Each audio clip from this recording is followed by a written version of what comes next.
Баршаңызға қайырлы күн. Менің каналыма қош келдіңіздер. Бүгін сіздермен қыста пайдалануға салатты дайындайтын боламыз. Ол үшін бізге қызанақ қажет болады.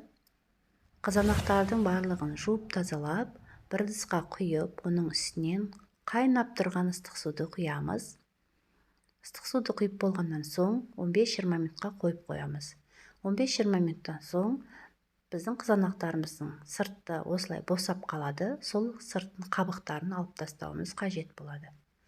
Барлығының қабығын алып, тазалап, дайындап аламыз.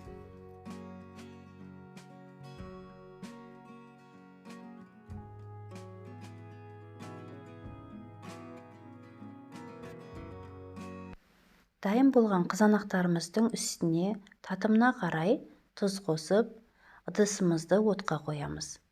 Оттың астын баяу қойып, үстіне көз мөлшерімен шамалап сұйық май құямыз. Оттың астын жай қойып, баяу отта жайлап қайнатамыз.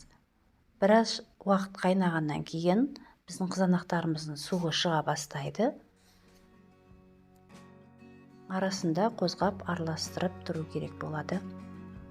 Қызанағымыз қайнап жатқан кезде оның үстінен аскөкпен сарымсағымызды ұсақтап турап қосып, бірге қайнатамыз.